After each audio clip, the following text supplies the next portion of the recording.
بسم اللہ الرحمن الرحیم۔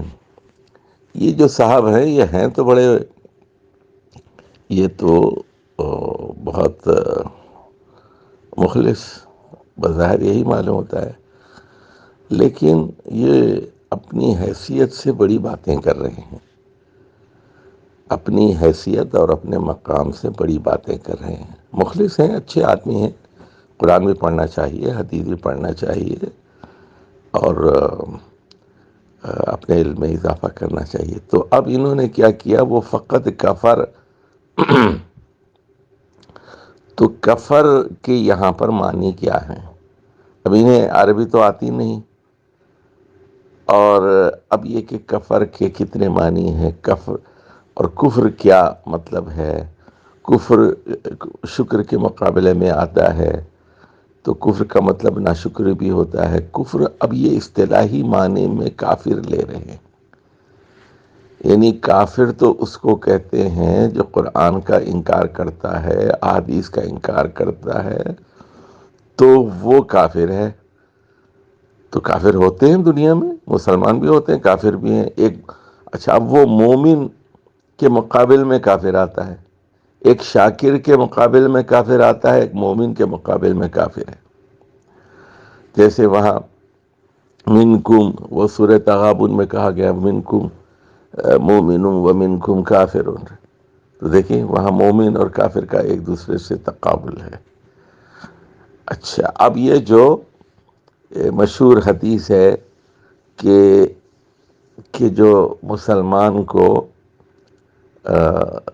گالی دے وہ فاسق ہے، اور جو مسلمان کو قتل کرے وہ کافر۔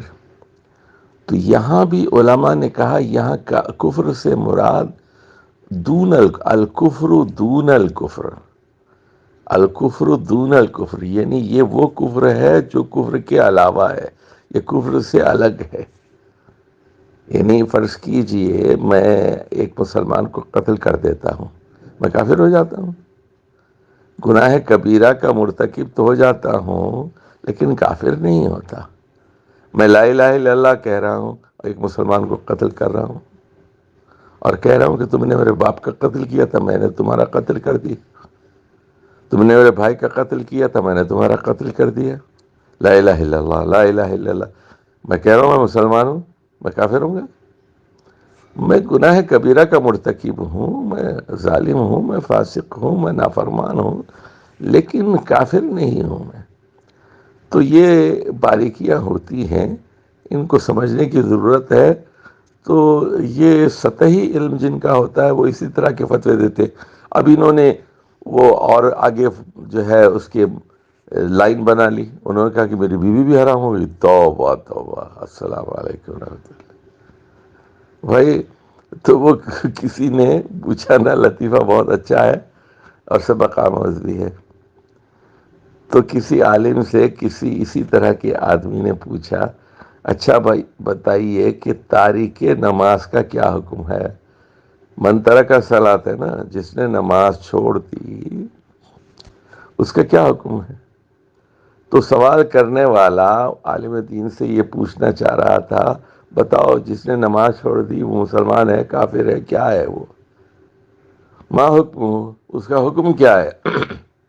تو انہوں نے کہا اس کا حکم یہ ہے کہ اس سے نماز پڑھائی جائے، اس کو نماز کی دعوت دی جائے، تبلیغ کی جائے، اس سے دوستی کی جائے، اس سے محبت کا اظہار کیا جائے، کہا جائے کہ خدا کے بندے تو ہمارا بھائی ہے، کلمہ گو ہے، نماز پڑھ، نماز پڑھ، اللہ کی طرف آ، نماز کی اہمیت بتائی جائے، نماز کا مضمون بتائی جائے، نماز کی فضیلت بتائی جائے، نماز کے اندر کیا ہوتا ہے، نماز کس طرح اللہ سے آپ کو جوڑتی ہے، نماز کا مطلب کیا ہے، نماز کا، تو وہ پوری چیز سمجھاتے ہیں نا تاکہ وہ نماز کی طرف مائل ہو۔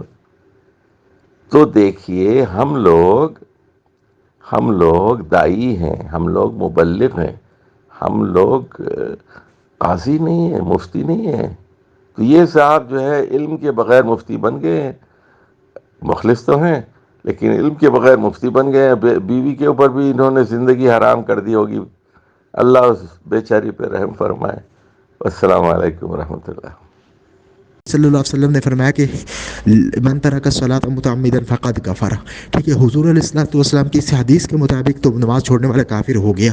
اب مجھے بتا دے کہ میرے بھائی نے اگر بالفرض نماز چھوڑ دی، یا میری گھر والی نے، میری بیوی ہے، اس نے اگر نماز چھوڑ دی، تو اب بتاؤ میرا نکاح باقی ہے یا نہیں؟ مجھے قرآن، میں نے جو نکاح کا ٹوٹنا ہے وہ میں نے اللہ کے نبی کی حدیث اور قرآن کی سورت ممتحنہ 28واں پارہ اس کی آیت نمبر 10 سے ثابت کیا ہے.